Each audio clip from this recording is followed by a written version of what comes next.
Hello student, मैं हूं आशीष Kushwaha. Focus tutorial में आप लोगों का स्वागत है। फोकस ट्यूटोरियल का MP board Hindi medium, right, Hindi medium chapter 1 account part number 9, right. ये 9वां भाग है प्रथम अध्याय का, जो कि क्या है, साझेदारी के मूलभूत तत्व। ठीक है, तो इसके पहले के 8 वीडियोस में बच्चों हम लोग देख चुके थे कि पार्टनरशिप क्या होती है ना। और हमने देखा था कि हमने उसमें एक एग्जांपल बनाया था चेतन और भगत। ठीक, 8वें पार्ट में इसके जस्ट पहले वाला जो भाग है 8वां, उसमें हमने एक साझेदार को वेतन किस तरीके से देना है ये हमने देख लिया था। उसकी एंट्री हमने, जर्नल एंट्री हमने देख ली थी, उसकी पोस्टिंग भी हमने देख ली थी, राइट। आज हम उससे रिलेटेड जो हमारे नोट्स में कुछ लिखा हुआ है ना, एज अ थ्योरी, क्योंकि एमपी बोर्ड में थ्योरी काफी पूछी जाती है। तो मैं अब बस आपको ये बताना चाहता हूं कि जब हम चीजों को समझ लेते हैं तो उससे संबंधित जो थ्योरी होती है ना, वो कितनी आसान हो जाती है। तो आज हम उसको पढ़ के देखेंगे और इसके साथ साथ आज हम एक क्वेश्चन सैलरी वाला, वेतन वाला हम करेंगे कि उसे कैसे करना है। ठीक है, तो चलिए देखते हैं हमारे नोट्स में। हमारे नोट्स पर क्या है, ये रहा हमारा नोट्स।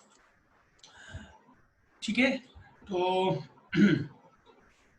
ये रहा वेतन और सैलरी। इसको थोड़ा सा लार्ज कर देता हूं ताकि आप लोगों को आसानी से दिख सके। ठीक है, क्या लिखा है, वेतन एवं कमीशन।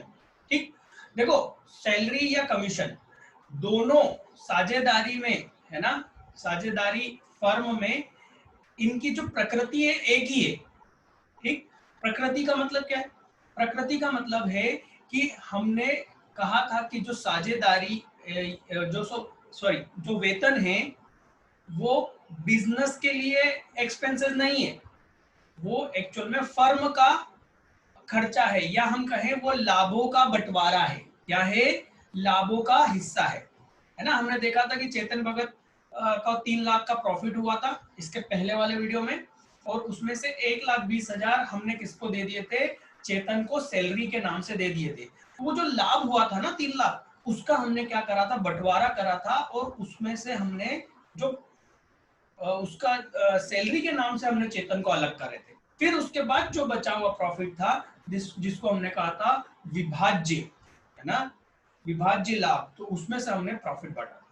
तो जो सैलरी या यहाँ पर कमीशन हम देखेंगे, कमीशन हम नेक्स्ट वीडियो में देखेंगे, पार्ट नंबर 10 में, ये 9 है।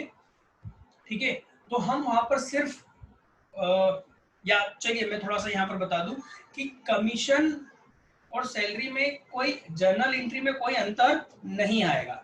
कमीशन का कैलकुलेशन करना पड़ेगा, वो हम नेक्स्ट पार्ट में सीखेंगे कि कैलकुलेशन कैसे किया जाए।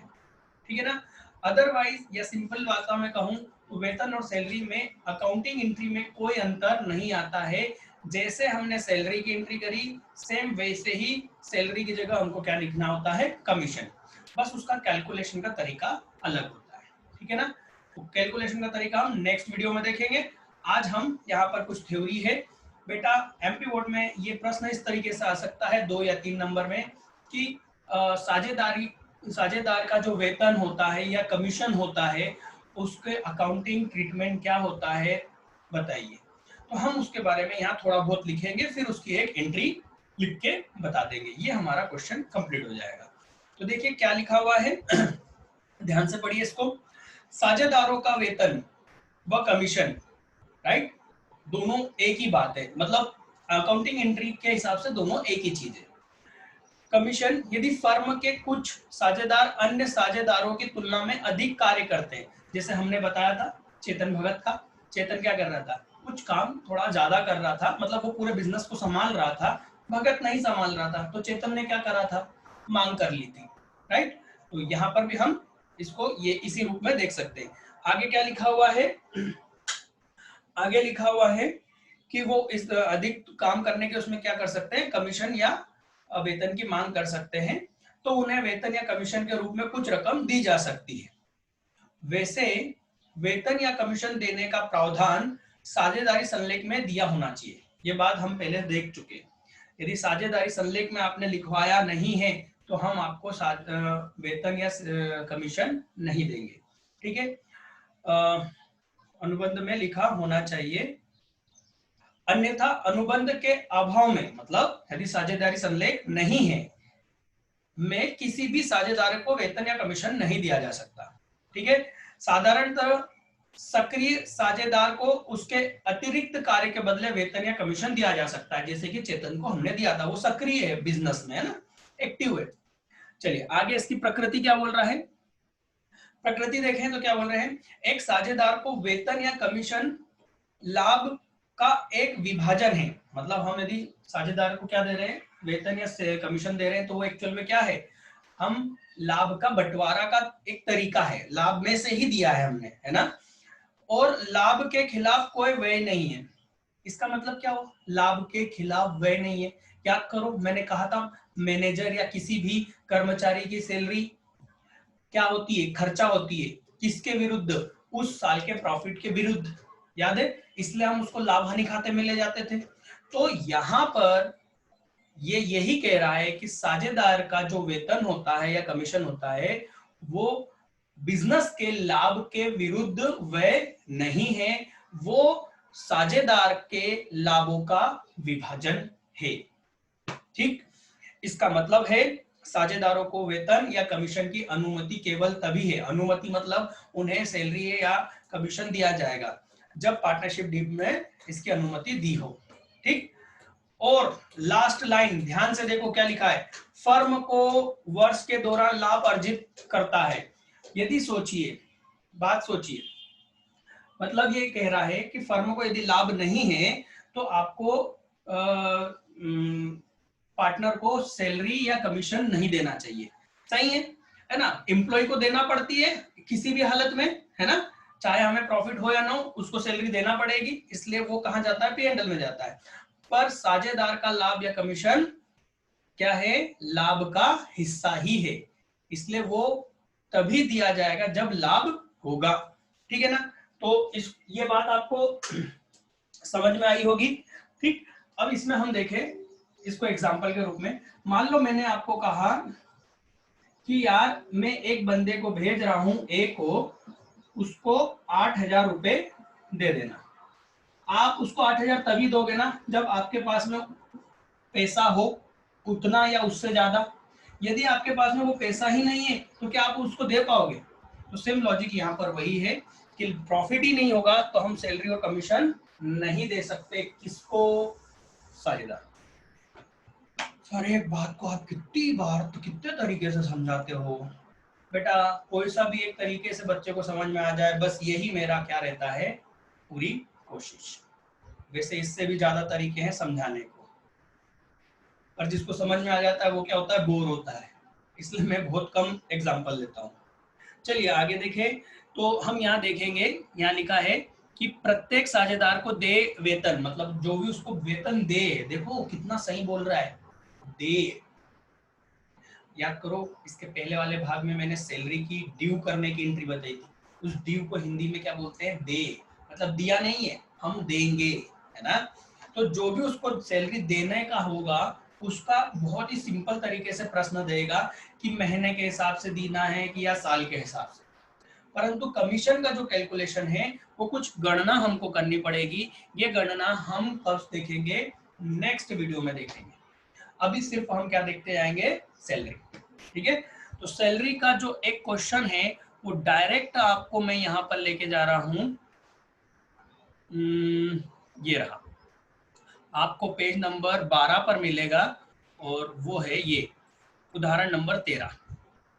ठीक है, इंग्लिश में आपको ध्यान से पढ़ना है। ठीक है, इंग्लिश भी आपको पढ़ना है, मैंने जानबूझ के यहाँ इंग्लिश में भी दिया है बेटा, ताकि आप इंग्लिश सीखें। यदि आप इंग्लिश को ध्यान नहीं दे रहे तो आपके लिए बहुत दिक्कत हो जाएगी। मैं जानता हूँ कुछ बच्चे ऐसे भी जिनको बहुत सी स्पेलिंग नहीं आएगी, कोई बड़ी बात नहीं है एमपी बोर्ड के स्टूडेंट के लिए कि यदि उसे कोई सी स्पेलिंग नहीं आती है तो, पर कब तक ऐसा होगा, देखो हमें कभी तो इम्प्रूव करना पड़ेगा ना अपने आप को, इसलिए इंग्लिश भी दी है, आपको हिंदी इंग्लिश को दोनों को पढ़ना सीखना समझना पड़ेगा। ठीक है, चलिए तो इस क्वेश्चन को आप पढ़ लीजिए। इस क्वेश्चन को आप पढ़िए, फिर मैं आपको समझाऊंगा इसको।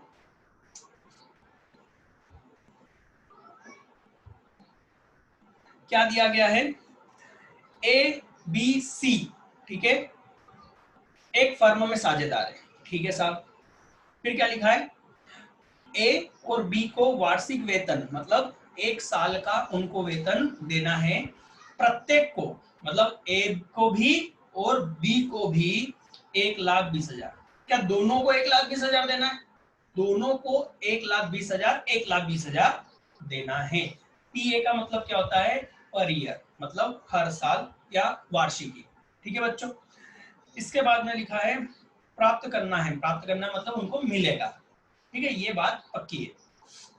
वर्ष के लिए शुद्ध लाभ रुपए 4,80,000 है, मतलब जिस ईयर की हम बात कर रहे हैं उस वर्ष इन्होंने, इनके बिजनेस ने 4,80,000 रुपए कमाया है, और ये 4,80,000 कहाँ है, लाभ हानि खाते में है।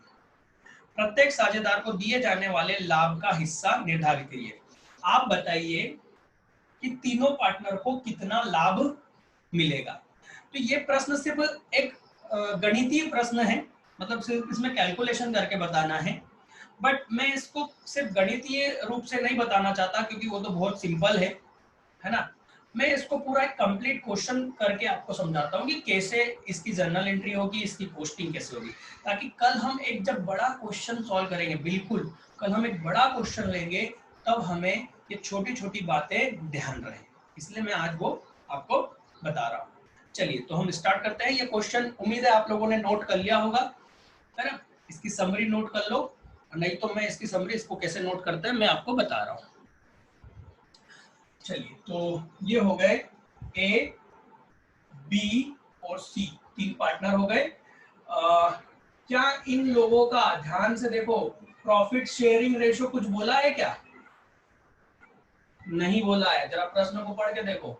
उसके अलावा बोला है कि सैलरी ए को मिलेगी 1,20,000, बी को मिलेगी 1,20,000, ठीक है ना, सी को कुछ नहीं देना है।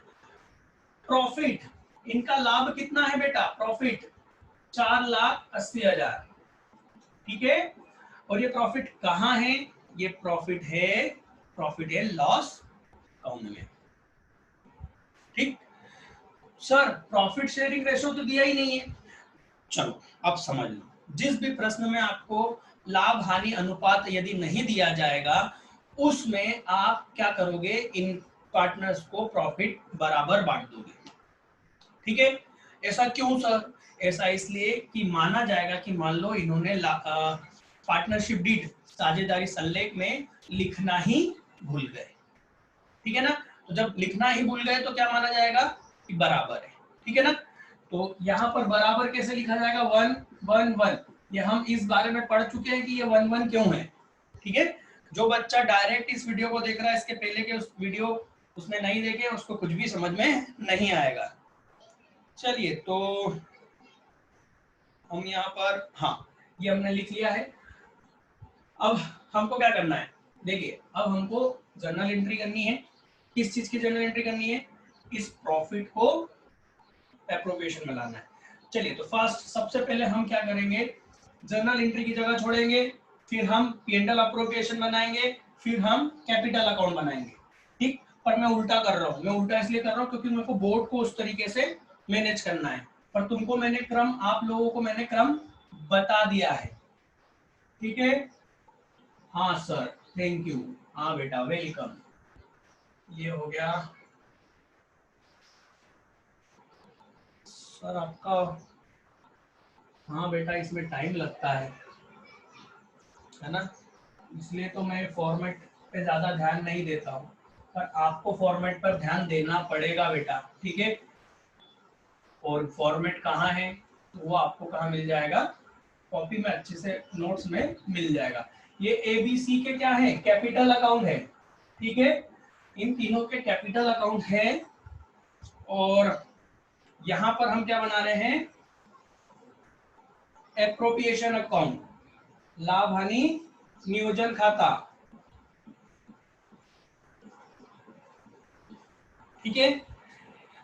अब क्या करें, ये प्रॉफिट कहाँ है, पी एंड एल अकाउंट में, लाभ हानि खाते में, उसको कहाँ लाना है, इस खाते में। एंट्री क्या करेंगे, आपको मालूम है सर, हम एंट्री करेंगे profit and loss account debit, ठीक है, 4,80,000 से, ठीक है ना। लॉजिक में पहले ही समझा चुका हूं मैं, अब यहाँ लॉजिक नहीं बताऊंगा, ठीक है। लॉजिक पे हम अब बात नहीं करेंगे, इसका हम पहले से एक वीडियो बना चुके हैं।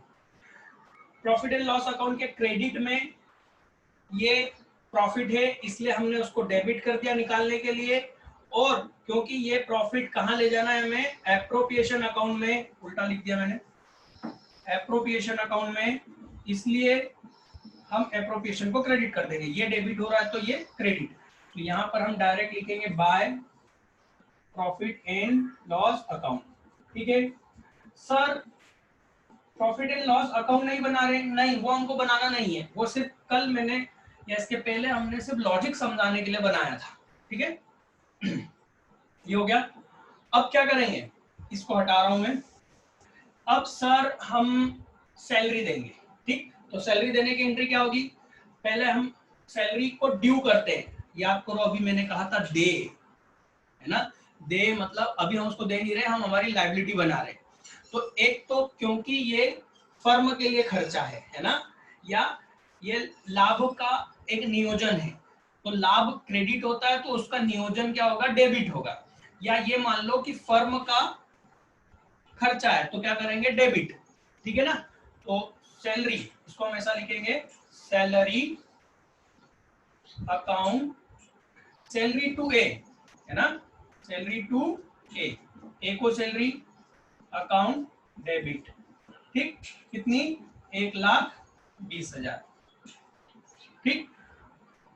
अब जब हम सैलरी देते हैं जिस व्यक्ति को, तो सैलरी को तो खर्चे के रूप में डेबिट करते हैं, पर क्रेडिट किसको करते हैं, उसके नाम को, कि हम इसको देंगे, दे नहीं रहे, देंगे, तो ए को देंगे, तो ए का कैपिटल अकाउंट क्या कर दें, एज कैपिटल, ए का कैपिटल अकाउंट क्रेडिट हो जाएगा, राइट, कितने से, 1,20,000 से, ठीक है। अब क्या होगा, इसकी पोस्टिंग करेंगे, तो एक अकाउंट खुलेगा सैलरी का, सैलरी ए का, और एक अकाउंट खुले, एक ये अकाउंट तो खुला ही हुआ है, कैपिटल अकाउंट, तो ये कैपिटल अकाउंट है ना, ये जो ऊपर के है, ठीक है। तो इसका अकाउंट खोलने से मतलब नहीं है ना, क्योंकि वो तो सिर्फ कल कॉन्सेप्ट समझाने के लिए बताया था मैंने। डायरेक्ट पोस्टिंग करेंगे तो सैलरी के डेबिट में लिखेंगे टू एज कैपिटल, और ए के कैपिटल अकाउंट के क्रेडिट में क्या लिखेंगे, बाय सैलरी, तो ये हो गया बाय सैलरी। सर इनकी कैपिटल तो अपन ने लिखी नहीं, हाँ तो बेटा क्वेश्चन क्या है, अधूरा है ना, क्वेश्चन अधूरा है, उस अधूरे क्वेश्चन को मैं अपने काम की चीज दिखा रहा हूँ। तो सैलरी कितनी हो जाएगी, एक एक अकाउंट में 1,20,000, ठीक है। अब किसकी सैलरी की एंट्री करें, अब हम करेंगे बी की, ठीक, तो यहाँ पर एंट्री हो जाएगी सैलरी, क्या करना है, नाम ही तो बदलना है, टू बी, बाकी तो सब वैसा का वैसा रहेगा, कुछ भी नहीं बदलेगा, और टू बी, यहाँ ए कैपिटल की जगह क्या आ गया, बी कैपिटल, ठीक है, ये हो गया बी कैपिटल, 1,20,000, ओके। इसकी फिर से पोस्टिंग होगी, तो सैलरी अकाउंट में डेबिट साइड में लिखेंगे टू, और बी के कैपिटल अकाउंट में लिखेंगे बाय सैलरी। तो ये लिखा हुआ है इसलिए हमको लिखने की जरूरत नहीं है, ये यहाँ पर हम फिर से ये लिख देंगे, और सी के सामने डैश क्यों लगा देंगे, क्योंकि उसको कुछ देना नहीं है, इसलिए उसके सामने डैश लगा दिया, ठीक है, सैलरी के नाम से उसको कुछ नहीं मिलेगा। साहब ये एंट्री हो गई। अब इस एंट्री को आप एक साथ भी कर सकते थे, कैसे, जिसको समझ में आया समझ जाना, नहीं तो भूल जाना जो अभी बोलने वाला हूँ।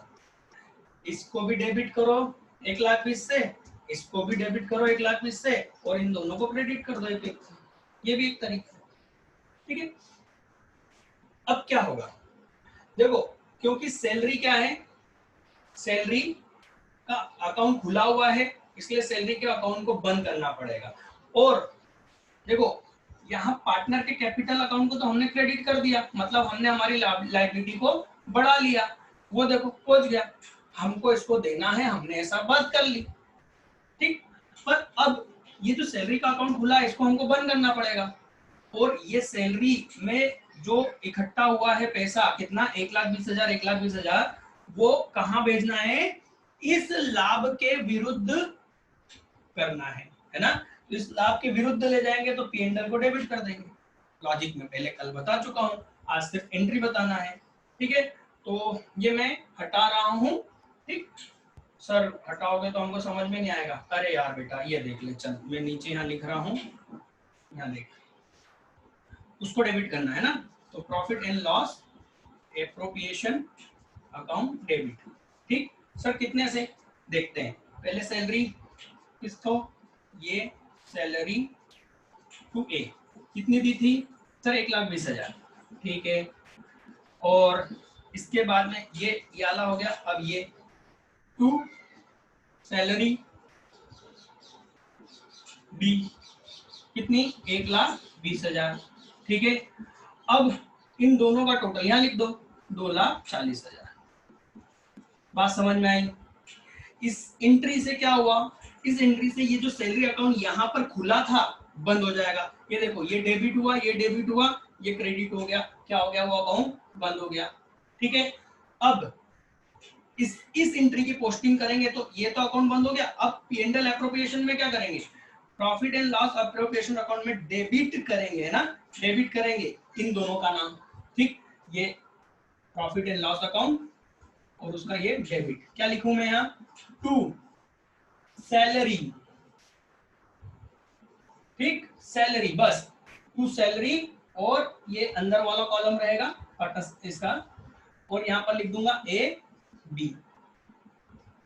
सर यहाँ तो आप ऐसा लिखना था ना कि to salary A to salary B, बिल्कुल मैं वैसा भी लिख सकता हूँ और ऐसा भी, ये प्रेजेंटेशन का तरीका है, अच्छा दिखता है।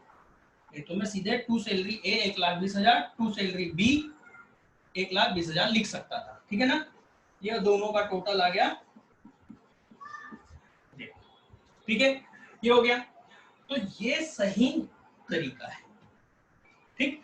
पर इसका शॉर्टकट है ना, जिन बच्चों को शॉर्टकट तरीके से पढ़ना है, जब भी आपको बच्चों सैलरी दे तो शॉर्टकट तरीका ये है कि जितनी भी सैलरी दी है ये तो एंट्री आपको करना पड़ेगी। अब आप उसको याद करना चाहो याद कर लो, लॉजिक में बता चुका हूँ। यदि एंट्री नहीं लिखना है तो डायरेक्ट क्या करोगे, direct profit and loss account में डेबिट करोगे, जितनी सैलरी बोला है उतनी टू सैलरी, और उतना ही अकाउंट से उस पार्टनर के कैपिटल अकाउंट में क्रेडिट कर दोगे बाय सैलरी, बस ये शॉर्टकट है, टू सैलरी बाय सैलरी, ये डेबिट ये क्रेडिट, कंप्लीट, डेबिट क्रेडिट बराबर डायरेक्ट, ठीक। यदि एंट्री नहीं लिखना है तो, ठीक है, और एंट्री लिखना है तो ये है, एंट्री लिख लो और फिर डायरेक्ट लिख दो जैसा भी आप चाहो, ठीक है। तो ये शॉर्टकट हो गया। अब इसको हटा दूं मैं, ठीक, नोट कर लेना आप लोग, वीडियो को रोक के, ये हटा दिया मैंने। अब हम यहाँ क्या करेंगे, अब हमें क्या करना है, सिर्फ प्रॉफिट में से 4,80,000 प्रॉफिट में से, है ना, सही दिख रहा है, हाँ, 4,80,000 प्रॉफिट में से 2,40,000 तो क्या हुआ, घट गया सैलरी के नाम से। अब कितना बचा, अब बचा 2,40,000, है ना, 480 में से 240, 2,40,000 बचा, उसको क्या करना है, एबीसी में उनके अनुपात में हमको क्या करना है, बांटना है, ठीक है। चलिए, तो यहाँ पर मैं लिखूंगा वर्किंग नोट नंबर 1, और क्या लिखूंगा, लाभ की गणना, है ना, लाभ की गणना, मैं तो हिंदी में मेरे को लिखना ही नहीं आता, तो लाभ की गणना, ठीक है। तो क्या करेंगे, यहाँ पर ए का लाभ क्या होगा, तो हम लिखेंगे 4,80,000 में से माइनस क्या हो गया 2,40,000, है ना, ऐसा करके बता देंगे तो अच्छा रहेगा। तो कितना बचा 2,40,000, ठीक। अब 2,40,000 में ए का हिस्सा कितना होगा बेटा, ये टोटल 3 हो गया, तो 1/3, तो ये हो गया 1/3, ये 3 से 24 8 बार गया, तो ये हो गया 80,000। अब प्रत्येक को 80-80 मिलेगा, क्यों, क्योंकि अनुपात बराबर है, तो हम क्या बोलेंगे सर, यहाँ नीचे लिखेंगे कि बी एवं सी को भी 80 हजार रुपए प्रत्येक को लाभ मिलेगा। ठीक है, इस तरीके से वर्किंग नोट हम बना लेंगे। तो तीनों को कितना देना बेटा, 80 हजार। करते हैं इसकी एंट्री। ठीक है, चलिए इसकी एंट्री कर देते हैं फटाफट। क्या होगी इसकी एंट्री? एंट्री हो जाएगी ये लाभ कहाँ है, ये लाभ यहाँ है क्रेडिट में। इस लाभ को निकालना है तो क्या कर दूं, डेबिट। तो प्रॉफिट एंड लॉस अकाउंट को क्या कर दूंगा, एप्रोप्रिएशन अकाउंट को डेबिट और इनके अकाउंट को क्रेडिट। ठीक है, तो ये हो गया profit and loss appropriation account debit to A capital, to B capital, to C capital. तुम ऐसा डेस मत लगाना, तुमको लिखना आप लोगों को लिखना जरूरी है बेटा एज अ स्टूडेंट। ठीक है, 2,40,000 तीनों को 80 और तुस्सी है ना। ठीक, अब इसको कैसे लिखना है, इसकी पोस्टिंग क्या होगी? देखो P&L एप्रोप्रिएशन में डेबिट में लिखना है, तो डेबिट में आ जाओ। तो हम क्या लिखेंगे, टू। अब आप क्या लिख सकते हो, आप लिख सकते हो to A capital 80,000, to B capital 80,000 यहाँ पर। ठीक है, लिख सकते हो, पर प्रेजेंटेशन के हिसाब से हम अच्छे तरीके से दिखे इसलिए हम लिखते हैं पार्टनर्स कैपिटल अकाउंट।